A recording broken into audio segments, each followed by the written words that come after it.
샬롬 샬롬 샬롬 샬롬 샬롬.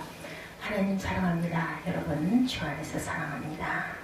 시편 116편이죠. 1절에서 48절까지 좀 긴 시입니다. 그 중에서 1절에서 19절까지 내용을 가지고 내가 그를 사랑하는도다. I love the Lord. 1절이죠. 여호와께서 내 음성과 내 간구를 들으심으로 내가 그를 사랑하는도다. 이렇게 고백한 그러한 시입니다. 19절에는 예루살렘아 내 가운데서 곧 여호와 성전 뜰에서 지키리로다. 하나님의 나라, 하나님의 성전 뜰에서 지켜주시겠다고. 2절에 그의 귀를 내게 기울였으므로 내가 평생에 기도하리라. 하나님께서는 우리의 기도를 항상 듣고 계시죠. 사망의 줄이 나를 두르고 수월의 고통이 내게 이름으로 내가 환난과 슬픔을 만났을 때 내가 여호와 이름으로 기도하기를 여호와여 주께 구하오니 내 영을 건지소서 하였도다. 이렇게 기도합니다. 여호와는 은혜로우시며 의로우시며 우리 하나님은 긍휼이 많으신 하나님이시죠. 여호와께서 순전한 자를 지키시나니 내가 어려울 때 나를 구원하셨도다. 내 영혼아 내 평안함으로 돌아갈지어다. 여호와께서 너를 후대하심이로다. 주께서 내 영혼을 사망에서 내 눈을 눈물에서 내 발을 넘어짐에서 건지셨나이다. 우리의 고백인 줄로 믿습니다. 아멘. 내가 생명 있는 땅에서 야훼 앞에 행하리로다. 내가 크게 고통을 당하였다 말할 때에도 나는 믿었도다. 내가 놀라서 이르기를 모든 사람이 거짓말자니라 하였도다. 내게 주신 모든 은혜를 내가 야훼께 무엇으로 보답할까? 내가 구원의 잔을 들고 여호와 이름을 부르며 여호와의 모든 백성 앞에서 나는 나의 서운을 여호와께 갚으리로다. 여호와의 모든 백성 앞에서 나의 서운을 야훼께 갚는 그런 저와 여러분 되시기 바랍니다. 그 경건한 자들의 죽음은 야훼께서 보시기에 귀중한 것이로다. 순교를 말하죠. 여호와여 나는 진실로 주의 종이요 주의 여종의 아들 곧 주의 종이라. 주께서 나의 결박을 푸셨나이다. 내가 주께 감사제를 드리고 여호와 이름을 부르리이다. 내가 여호와께 서원한 것을 그의 모든 백성이 보는 앞에서 내가 지키리로다. 예루살렘아 내 가운데서 곧 여호와의 성전들에서 지키리로다. 할렐루야. 116편은 작전 이상입니다. 누가 지었는지 모르지만 이 시를 지은 상황은 충분히 우리가 짐작할 수 있겠죠. 시의 저자도 아마 죽을 병에 걸려 모든 우술은 희소용이 없어서 죽을 날만 기다리고 있었는데 그래서 모든 것을 포기하고 하나님께 온전히 기도합니다. 3, 4절에 사망의 줄이 나를 두르고 수월의 고통이 내게 이름으로 내가 환난과 슬픔을 만났을 때 내가 여호와 이름으로 기도하기를 여호와여 주께 구하오니 내 영혼을 건지소서 하였도다.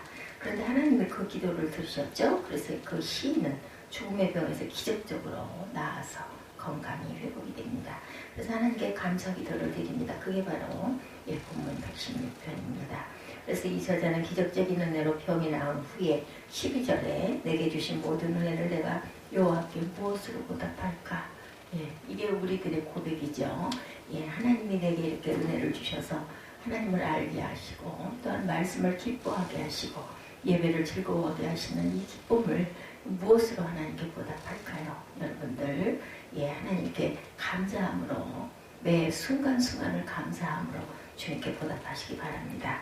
병 나은 것만 하나님의 은혜가 아니죠. 당연히 그렇죠. 병이 낫고 보니 하나님 내 생에 갖가지 은혜를 베풀어 주신 것을 비로소 깨닫게 되고 그래서 고백한 거죠. 내게 주신 모든 은혜가 너무 큽니다. 이렇게 고백합니다. 병이 낫고 보니 병 나은 것만 은혜가 아니더라는 거죠. 가만히 살펴보니 병이 든 것도 은혜고 병이 나은 것도 은혜더라. 병이 들므로 인해서 하나님께 온전히 나를 맡길 수 있죠. 방법이 없어요. 그죠? 별짓을 다 해봐도 방법이 없을 때 우리가 마지막에 찾는 부분이 하나님께 의지하고 기도하는 것밖에 없다. 물론 우리가 조심해야 될 것 또한 약도 의사도 그죠? 병원의 처방도 모두 하나님의 손길임을 우리가 믿고 순종해야 됩니다. 그것도 저것도 다 아닐 때는 이제는 마지막 하나님께 끝까지 기도하는 방법밖에 없다. 이렇게 해서 고침을 받으니 얼마나 감사해요. 하나님을 더 깊이 사랑하게 하고 하나님께 온전히 의지하게 되고 하나님의 역사하심을 더욱더 믿게 되고 이러니 내가 병이 든 것도 병이 나은 것도 예, 너무너무 기적적으로 나은 것도 많은 사람들에게 하나님을 증거할 수 있어서 너무 감사하고, 아픈 것도 그런 분으로 인해서 하나님을 더욱더 깊이 알게 되고 가까이 가게 돼서 감사하고, 모든 거 다 감사하고 하나님의 은혜라는 걸 깨닫게 되죠. 하나님은 나를 사랑하셨고 지금도 사랑하셔서 항상 내 기도를 들어주셔서 나를 낫게 해주신 하나님. 5절에 여호와는 은혜로우시며 의로우시며 우리 하나님은 긍휼이 많으신 하나님이심을 고백합니다. 그래서 우리는 깨달아야 합니다. 하나님은 나를 사랑하셨다. 사랑하고 계시다. 앞으로도 사랑하실 것이다. 그 사랑 안에서 나에게 병이 들어도 그 사랑 안에서 내가 또한 병이 나을 수도 있고, 즉 내가 고통에 빠진 것도 하나님의 사랑이고 내가 고통에서 건짐을 받은 것도 하나님의 긍휼이고 사랑이다. 그래서 12절에게 주신 모든 은혜가 너무 큽니다. 이렇게밖에 우리가 고백할 수가 없습니다.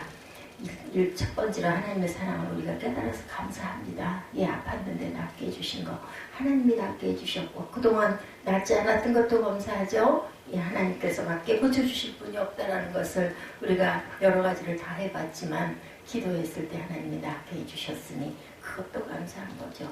세계적인 베스트셀러 중에 예수는 역사다라는 이런 책이 있습니다. 전 세계 1,400만 부 이상 팔려서 영화까지 제작이 되었죠. 그 책의 저자가 리스트로벨이라는 목사님이십니다. 그 목사님은 본래 굉장한 신문기자였다고 그래요. 리스트로벨리는 예일대 법학대학원에서 법학 박사학위를 받은 엘리트였고 신문기사로 이름을 날렸고 언론인상까지 받은 아주 대단한 신문기자였습니다. 어느 날 아내와 딸과 함께 외식을 하는 중에 딸이 사탕을 먹다가 그만 기도에 확 막혀버립니다. 걸려가지고 방금 전까지 멀쩡했던 아이가 숨을 못 쉬고 새카맣게 질리죠. 얼굴이 하얗게 변합니다. 이 리스트로벨리와 아내는 호흡백산을 해가지고 사람들에게 911 구조대를 요청하고 정신없이 뜁니다. 그러는 사이 아이는 숨이 멎어갑니다. 그 몇 분, 그 수초가 정말 기가 막히는 시간입니다. 그때 큰 병원에서 근무하는 간호사가 남편과 함께 식당에 왔다가 아이를 위해서 응급조치를 해서 사탕을 빼내서 아이가 숨을 쉬게 됩니다. 저도 이런 경험이 한 번 있습니다. 아들아이가 입에 돌 못해서죠. 사탕을 물려가지고 이렇게 쪽쪽 빨리는데 그만 빨아들인 힘이 너무 강해서 제 손에서 사탕이 미끄러져가지고 사탕이 넘어가지를 못하고 그 목에 걸려가지고 애가 파랗게 질렸는데 정말 어떻게 해야 할지를 모르겠더라고요. 제가 못했어요. 마침 옆방에 계시던 그 옆집 부인이 같이 놀러 왔다가 그걸 손가락을 집어넣어가지고 빼내서 아이가 숨을 쉬는 아주 정말 그 일촉즉발의 기가 막힌, 저도 그 경험을 했습니다. 오늘 아무것도 눈에 보이지 않고 어떻게 할 바를 모르겠더라고요. 그 짧은 순간. 이댁도 아마 그랬던 것 같아요. 간호사가 식당에서 구해주는 바람에 살아나죠. 아이가 정상으로 돌아자 아이의 엄마가 간호사에게 인사를 하는데, 간호사는 원래 오늘 남편과 함께 다른 식당에 가려고 했다고 합니다. 이곳에 오게 되었다고 하면서 하나님의 아이를 살리기 위해서 자신을 여기에 보내셨다라고 말을 하는 거였다 그래요. 그때까지 리스트로벨리도 그의 아내도 무신론자였다고 합니다. 그런데 그 말을 들은 아내는 그때부터 교회를 다니게 되고 하나님의 아이를 살려주셨다는 것을 강하게 믿었다고 합니다. 남편 된 리스트로벨리는 하나님의 아이를 살려주심도 믿지도 않았고, 그리고 그때부터 아내의 신앙생활을 또한 싫어했다고 합니다. 그래서 아내가 믿는 예수 십자가 부활이 엉터리라는 것을 증명하기 위해서 연구하기 시작을 합니다. 장장 2년의 기간을 정신없이 아니다라는 쪽을 찾느라고 아주 이것저것 자료를 찾고 2년을 그렇게 정신없이 살았다고 해요.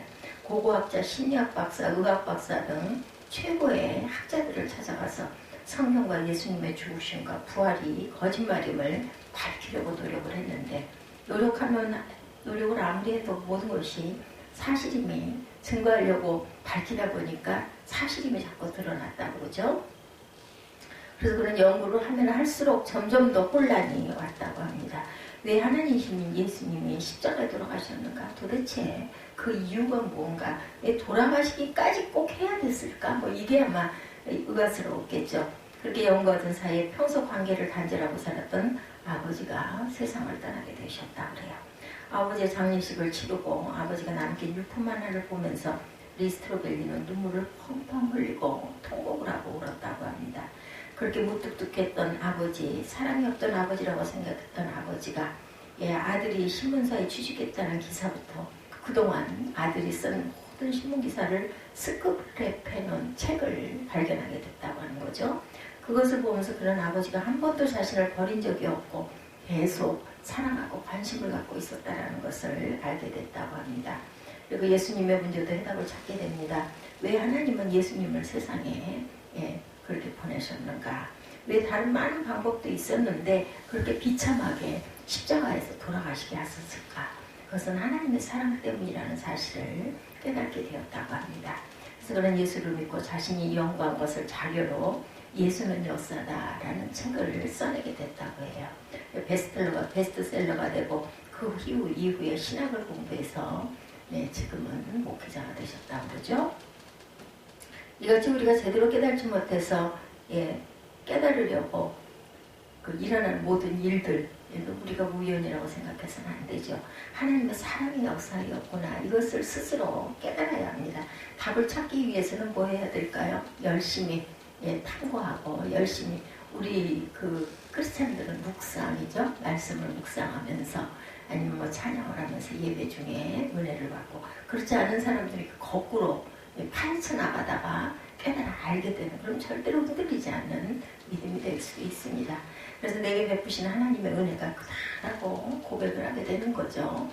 그냥 무조건 믿는 믿음이 오는 경우도 있어요. 여러 가지 형태로 하나님은 그 사람의 생김새를 아시기 때문에 그 사람의 성품도 다 아시기 때문에 절대로 흔들리지 않는 믿음을 주기도 하고 아니면 뭐 감동으로 믿게 해가지고 그것을 조금 점점점 단단하게 하시기도 하고 여러 가지 그 사람에 맞는 그런 유형의 믿음의 나무를 심어주십니다. 유명한 인도 선교사 스탠리 존스는 이렇게 말합니다. 교양인과 야만인의 차이가 무엇인 줄 아느냐? 교양인과 야만인의 차이는 감사할 줄 아느냐 모르느냐의 차이다. 이렇게 얘기했다 그래요. 감사하며 사는 인생이 교양인이고 감사할 줄 모르고 사는 인생이 야만입니다. 가만히 생각해보면 맞는 말이죠. 가난하고 못 배운 자가 야만인이 아니고 모든 게 다 자신이 잘나서 라고 생각하는 그런 사람들.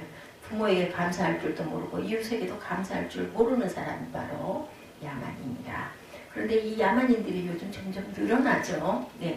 굉장히 생활은 편리해지고 나라의 GNP는 점점 높아서 아주 풍요로운 삶을 사는 층들이 굉장히 많아졌습니다. 물론 지금도 아주 가난한 분들도 많이 있지만 지금은 밥을 굶는 사람은 없는 것 같아요. 제가 어린 날, 제가 한 중학교 다닐 때쯤까지만 해도 쌀이 없어서 밥을 못 먹는 분들도 있었어요. 그리고 이제 뭐 서울이나 수도권 아닌 좀 시골이나 이런 농촌 좀 어려운 데는 요즘에는 뭐 농민들이 더 부유하다고 그래요. 저는 잘 모르겠지만 농사를 하는 게 보통 수익이 아니다 이런 이야기들을 많이 하십니다. 그리고 뭐 또 땅으로 인해서 굉장한 부자가 되신 분들 도시계획으로 인해 아파트가 들어서거나 농지가 평지가 되거나 뭐 이렇게 되면 그 땅값이 어마어마해서 졸부들이 많이 태어난다고 하죠. 어찌됐든 간에 이렇게 잘 살아있는데도 왜 그렇게 인심은 더 메말라가는지, 그죠? 너무나 자기 위주, 뭐 예를 들면 내가 제일이다, 뭐 심하게 말하면은 뭐 누구나 다 하나님같이 될 수 있다, 뭐 이런 교만, 아주 교만을 넘어서서 정말 자만이죠. 이러는 사람들도 많이 있습니다. 그런 현상이 바로 내로남불 현상이라고 합니다. 많은 현대인들의 학력은 높은지 몰라도 영적으로는 야만인이 되어갑니다. 감사를 모르는 사람으로 살아가고 어떤 학자가 이런 말까지 했다고 그래요. 요즘 시대는 암보다 더 무서운 질병을 앓고 있는데 그것은 바로 감사의 불감증이다 이런 이야기도 합니다. 그렇습니다. 바울은 말세 현생에 대해서 디모데후서 3장 1절에서 5절에 이렇게 증거하죠. 이것을 알라. 말세에 고통하는 때가 이르러 사람들이 자기를 사랑하며 돈을 사랑하며 자랑하며 교만하며 비방하며 부모를 거역하며 감사하지 아니하며 거룩하지 아니하며 무정하며 원통함을 풀지 아니하며 모함하며 절제하지 못하며 사나우며 선한 것을 좋아하지 아니하며 배신하며 조급하며 자만하며 쾌락을 사랑하기를 하나님 사랑하는 것보다 더하며 경건의 모양은 있으나 경건의 능력을 부인하니 이 같은 자들에게서 내가 돌아서라 이렇게 말하고 있습니다. 지금 이 시대가 바로 그런 시대에 이르러 있죠. 지금 우리는 여기서 물들지 않고 감사해야 살아야 할 일, 하나님의 사랑을 깨달은 사람들은 정말 더욱더 감사합니다. 그 사랑을 깨달은 그 분량이 많으면 많을수록 비례하죠. 감사가 더 많아집니다. 두 번째, 은혜는 두 가지가 또 있습니다. 이렇게 하나님 은혜를 깨달아야 하는데 성경에 하나님이 베푸신 은혜를 뜻하는 히브리어 단어가 두 가지가 있어요. 하나는 첫 번째는 헨입니다. 값을 지불하지 않고 받은 큰 선물이라는 뜻을 갖고 있어요. 성경에 은혜란 단어가 맨 처음 나온 것이 노아의 그 기사입니다. 창세기 6장 8절에 그러나 노아는 야훼께 은혜를 입었더라. 이것이 원어로 헨으로 나타나 있습니다. 노아가 하나님께 은혜를 입었다는 것은 구원의 은혜를 의미합니다. 세상이 악하여 하나님의 심판을 면할 수 없었지만 노아에게는 홍수 심판을 면하고 구원받을 수 있는 길을 열어주시죠. 그 가정 8식구만 그리고 암수 동물들 8쌍만 그 생명을 건짐을 받습니다. 그래서 노아는 방주를 지어서 홍수 심판 때 멸망하지 않고 구원의 은혜를 누리게 됩니다. 오늘날 하나님이 베풀어 주시는 구원에는 바로 예수를 믿는 것이죠. 예수님입니다. 노아 홍수 심판 때 방주에만 들어가면 구원을 받았듯이 오늘날도 예수를 믿기만 하면 구원을 받습니다. 즉 예수님의 이 시대의 구원의 방주이시죠. 로마서 3장 23절에 모든 사람이 죄를 범하였음에 하나님의 영광에 이르지 못하더니 그리스도 예수 안에 있는 성령으로 말미암아 하나님의 은혜로 값없이 의롭다 하심을 얻은 자가 되었느니라. 이렇게 말씀하고 있습니다. 그럼 우리 삶 가운데 가장 중요한 것은 예수를 믿느냐 믿지 않느냐. 세상에서 아무리 많이 가지고 누린다 해도 영혼을 잃으면 다 소용이 없습니다. 어느 순간 우리는 그 때를 몰라요. 그죠? 나이가 많다고 해서 곧 돌아가는 것도 나이가 젊다고 해서 살 날이 많은 것도 아닙니다. 알 수가 없습니다. 그런데 우리는 그 믿음으로 하나님의 자녀가 됩니다. 하나님이 거저주신 바 은혜를 받죠. 이것을 우리가 정말 귀하게 여기고 감사하며 살아야 합니다. 두 번째 은혜라는 단어, 탁음을 이득, 이익, 보응이라는 뜻을 갖고 있습니다. 첫 번째는 헨이었죠. 구원의 방주 헨. 은혜를 입었다. 헨. 노아를 통해서 나타난 말. 두 번째는 탁음을, 보응입니다.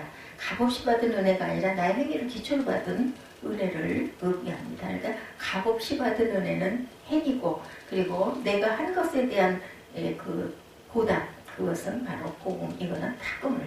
악한 행위를 했다면 하나님의 심판이 보응으로 주어질 것이고, 선한 행위를 했다면 하나님의 상급이 보응이 있을 것이라는 의미입니다.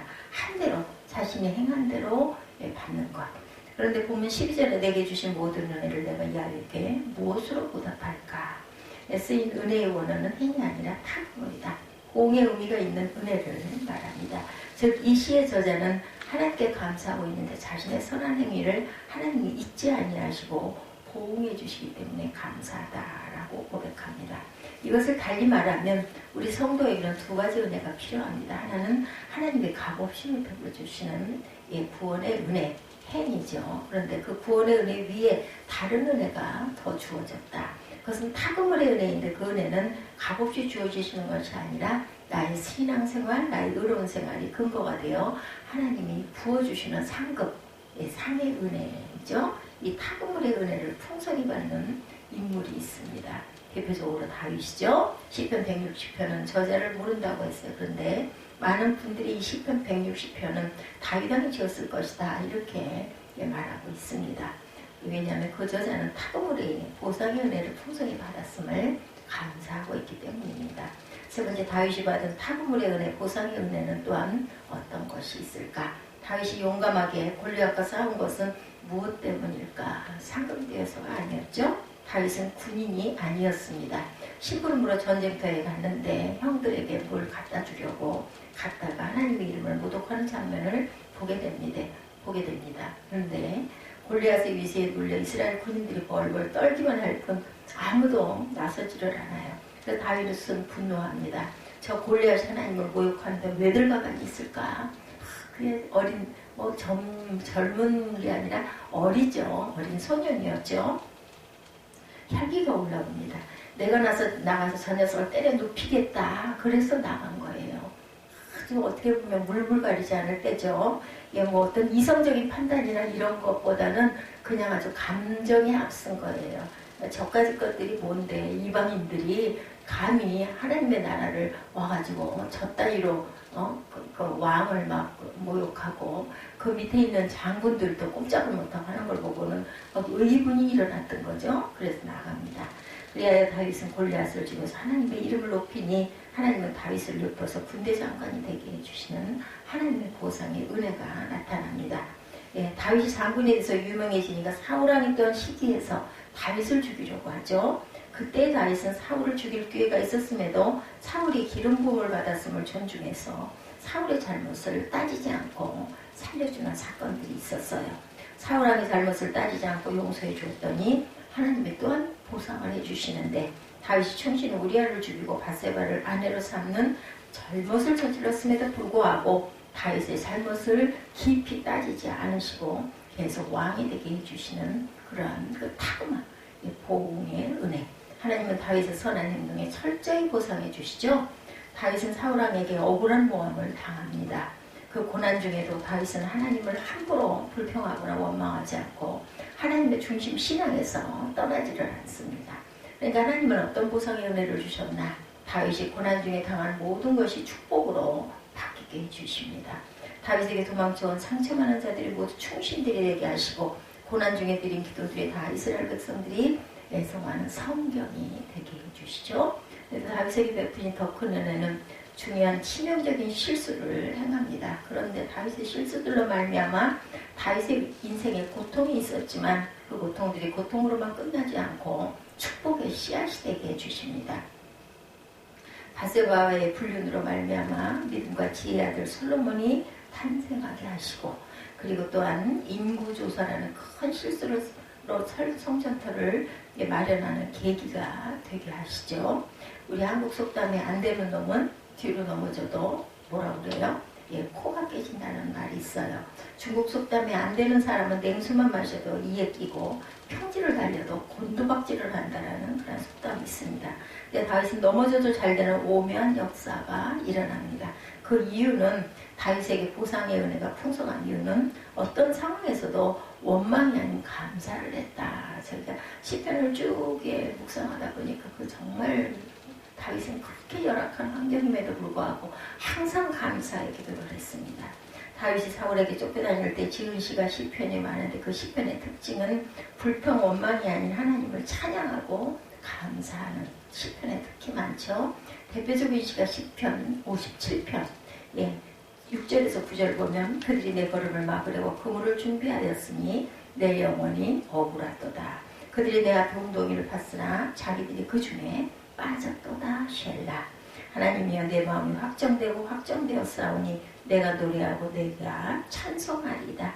내 영광아 깰지어다. 비파야 수고마 깰지어다. 내가 새벽을 깨우리로다. 57편 6절에서 9절입니다. 주여 내가 만민 중에 주께 감사하오며 문나라 중에서 주를 찬송하리이다. 이렇게 불평이 절로 나오는 환경에서도 감사하려고 애를 쓴 다윗에게 타고물의 은혜가 주어져서 다윗의 실수도 오히려 축복의 씨앗이 되게 해주시죠. 성경에서 감사절의 출발은 nep주절 초막절 등의 절기입니다. 반면 현대적인 감사절의 출발은 미국이 시작되면서 나라가 세워지면서 생긴 추수감사절 그 내력 그 기원 다 아시죠? 청교도들이 메이플라워를 타고 대서양을 건너 미국까지 117일 동안 올 때 그들은 대안에서 세 가지의 약속을 했다고 합니다. 첫째는 시편 100편을 계속 암송하여 부르는 약속이었어요. 100편 1절에서 5절이죠. 온 땅이여 여호와께 즐거운 찬송을 부를지어다. 기쁨으로 여호와를 섬기며 노래하며 그의 앞에 나아갈지어다. 여호와가 우리 하나님이신 줄 너희는 알지어다. 먼저 그의 앞에 나아갈지어다. 여호와가 우리 하나님이신 줄 너희는 알지어다. 그는 우리를 지으시니요 우리는 그의 것이니 그의 백성이요 그의 기르시는 양이로다. 감사함으로 그의 문에 들어가며 찬송함으로 그의 궁전에 들어가 그에게 감사하며 그의 이름을 송축할지어다. 여호와는 선하시니 그 인자하심이 영원하고 그의 성실하심이 대대로 이르리로다. 둘째 약속은 절대로 되돌아가자는 말을 하지 말자는 약속이었다고 해요. 첫째는 감사하자. 둘째는 절대로 되돌아가지 말자. 이것을 피차 다짐하면서 아이들까지도 절대로 되돌아가지 말자는 되돌아가자는 말을 하지 않기로 했다고 합니다. 세 번째 약속은 어떤 경우가 닥쳐도 감사로 받아들이자 이런 약속이었다고요. 어떤 경우라도 감사로 받아들이자. 100편을 암송하는 거. 두 번째는 되돌아가자는 말을 하지 않는 거.